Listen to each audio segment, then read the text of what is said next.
Today we're talking about backhand. This is just the basics for somebody who's never really taken any lessons before. So it's not advanced backhands. And if you haven't watched anything on the forehand, you need to go watch that video, because everything we're doing is basically what we did with the forehand, but with the left hand. So if you already know how to hit a forehand, backhands will be a lot easier. But if you don't know how to hit a forehand or you didn't watch the video, you need to watch that video.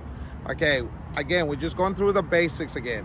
So the first thing is the grip. And to get a feel for the grip, your racket, take your racket in your left arm and put it right next to you. And your racket should be slightly facing down. And from here, just use your arm and reach over. Don't twist your arm, just reach over, and that will be your grip, with your racket slightly facing down. And then now, once you get the grip, since everything is with the left hand, take the racket back, hold it in the middle, take the racket back, turn sideways, and drop the ball just like we did on the forehand.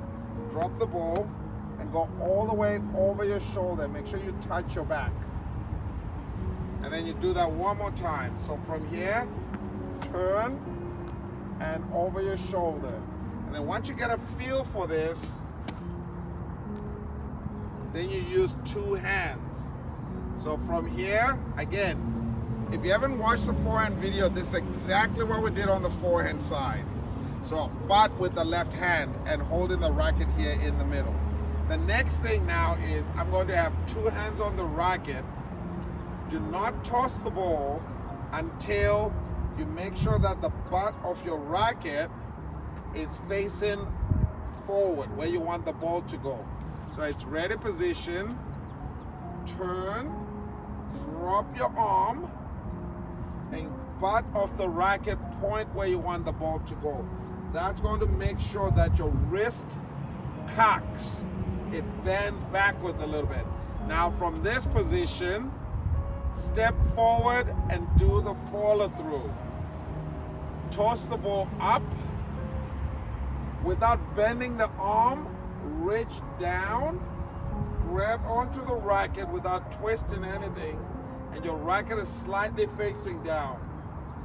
Step, turn your hip, and at this point your racket is parallel to the net, just like the forehands. Extend, extend, extend, extend. When your arm can't go forward anymore, just go over your shoulder as you touch your back. So now it looks like this. Bam. Touch your back.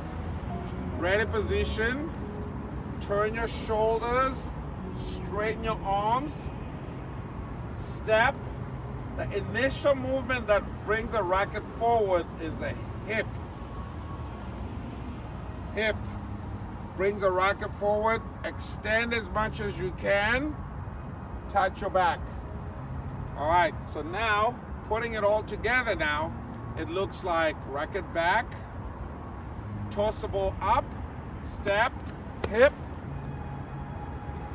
and touch your back. Again, turn, racket down, point your racket down a little bit. You don't want your racket pointing up. That means your wrist is not in the right position. So racket pointing down, toss the ball up, step, hip, and touch your back. You always want that racket touching your back. And that means that your arm is relaxed enough. And those are pretty much the basics. And then you can do exactly the same kind of exercises we did with the forehand. And I'm not going to go through that because we already did that on the forehand. And that's pretty much the backhand, and that's pretty much everything. Forehand and backhand, that's where the difference is. If you know how to hit a forehand and you went through the video, this is going to be 5 minutes. And that's it. We covered pretty much everything on the backhand. All right, get out there and hit some balls and make sure it feels comfortable.